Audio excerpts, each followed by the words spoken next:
Good morning, everyone. Happy Sunday. Welcome to a new episode of Sports News Flash at 12. As we know, it's very cold all these days, and for the rest of the month, it's gonna be this way. So, therefore, I'm protecting myself. I have a thermal, a hoodie, long johns, and even a coat on. I don't feel cold whatsoever. I'm super protected, and I usually get cold very easily. So, yeah, I gotta protect myself at all times. So, but anyways, yesterday was Derrick Rose jersey retirement in Chicago.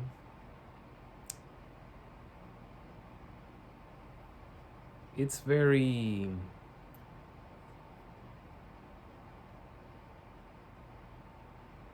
it was a very heartfelt ceremony. It was very touching, very special to me because Derrick Rose is one of my all-time favorite point guards.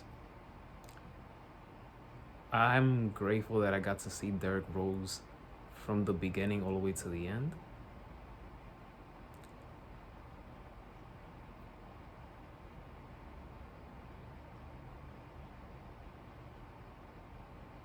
I wish the injuries would have never happened. But what I admire and I respect about Derrick Rose is that he worked his tail off to always try to get back on the court, to be there for his team and help his team win. It was nice to see the incredible support from everyone in the Bulls organization, from past to present.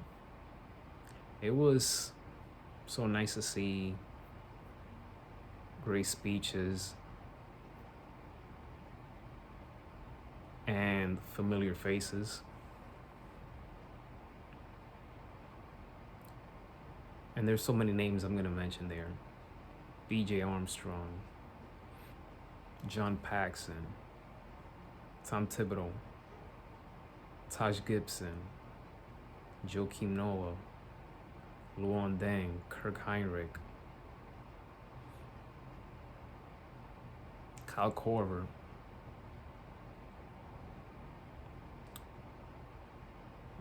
Michael Jordan, Scottie Pippen. Whether they were in attendance or it was through video satellite, all of them had something nice to say about what Derrick Rose was as a player, as a person, and what he meant to the city of Chicago.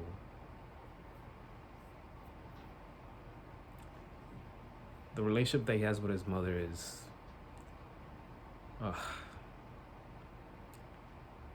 I just love seeing beautiful relationships between a son and a mother.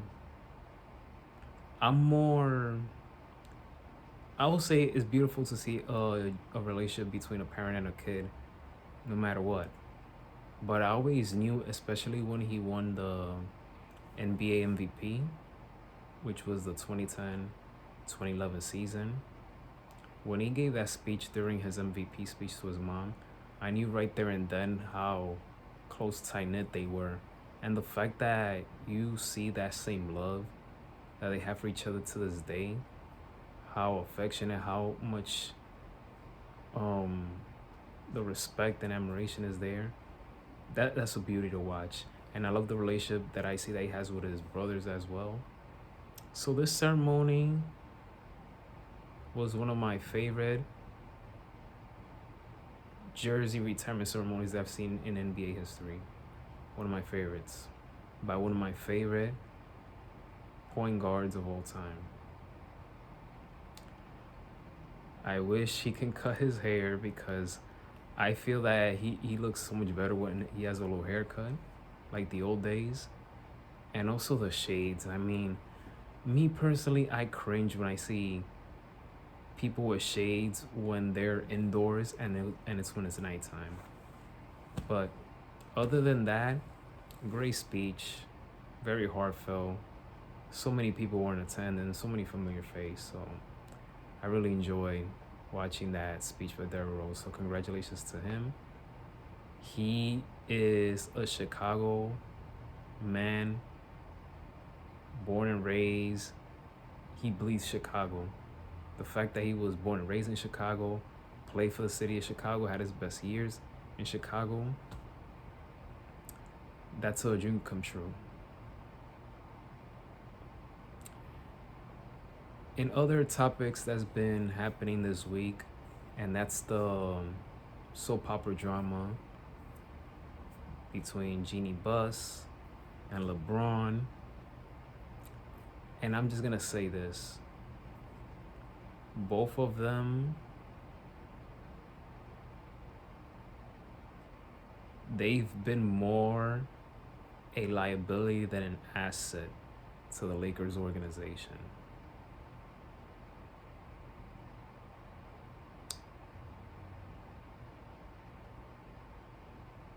It wouldn't surprise me if there's a sense of jealousy or resentment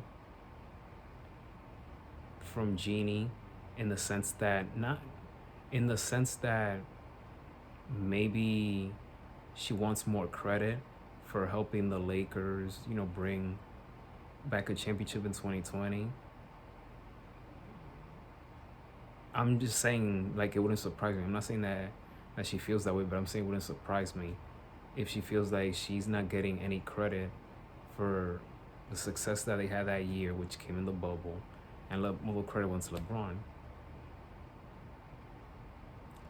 LeBron, when he commented, because the thing is that she broke her silence recently, and LeBron, when LeBron said that, I don't listen to podcasts, I don't read newspapers, article, blah blah blah.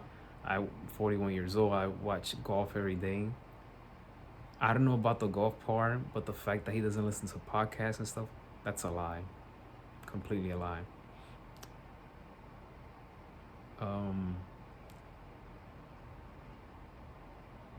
The thing that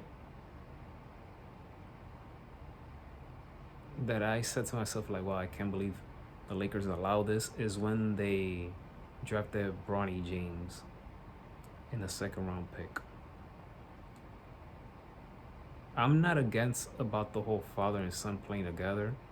I am against the fact that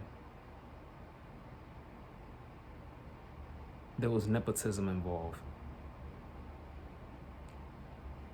If a father and son play together or share the court together at the same time, it has to be earned.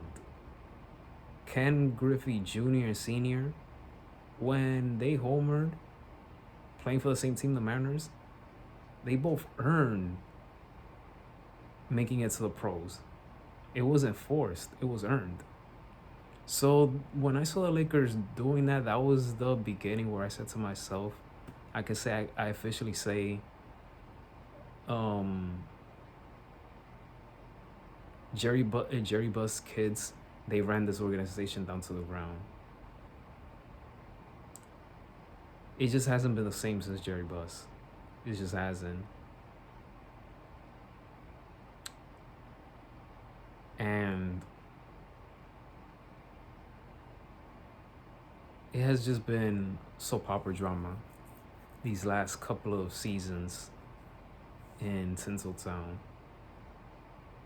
The blessing in disguise is the fact that they landed Luka Doncic in that shocking, crazy trade. But this is no longer LeBron's team. This is Luka's team. And hopefully someday the Lakers can get back into being a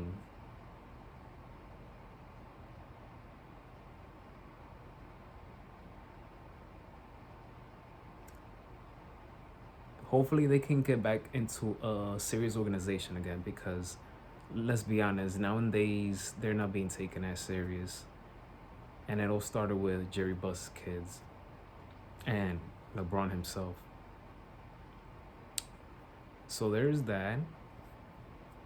Tommy Paul and Carlos Alcaraz, they had an impressive matchup yesterday. Tommy Paul, he gave Carlos Alcaraz a lot of competition, but Carlos Alcaraz, he continues to stay dominant. He's looking very great so far this year. But Tommy Paul, coming back from his injury, he looked very great in this match. And I feel that outside of Carlos Alcaraz and even Jannik Sinner, he's going to give his opponents a lot of trouble if he continues to play the way he's been performing.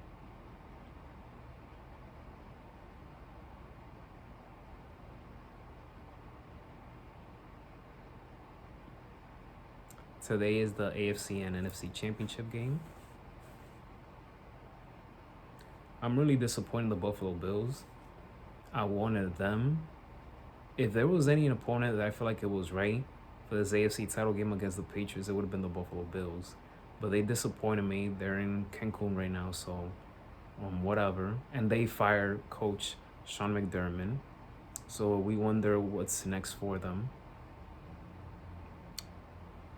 But I believe that the Super Bowl is going to be the Patriots and Seahawks. A rematch of 2014 Super Bowl between Patriots and Seahawks. No disrespect to the Rams, I just think that the Seahawks, they look super great, especially on defense. I feel like they have so much momentum going on. I think it's going to be Seahawks and Patriots. I don't mind any of the 4 teams winning except the Patriots. But the Patriots, they are growing fast. They're very good. So let's see what happens. It's gonna be tough that Broncos they're not gonna have Bo Nix there. But I still won't count the Broncos out in this game. So it's either we could have a rematch of Seahawks and Broncos or Seahawks and Patriots. And if the Rams might have something to say about them, then we might have a rematch of Rams and Patriots from 2001. I'm not sure if we ever had a Rams and Broncos in the Super Bowl. But yeah, but today is Championship Sunday. Hopefully we have some great games today. So let's see what happens. Make the best team win. Thank you for watching Sports News Flash at 12. Enjoy your Sunday. Stay warm, guys. Make sure you have everything that you have at home. Be safe. Enjoy AFC and NFC Championship game. And may God bless each and every one of you. Take care. May God bless each and every one of you.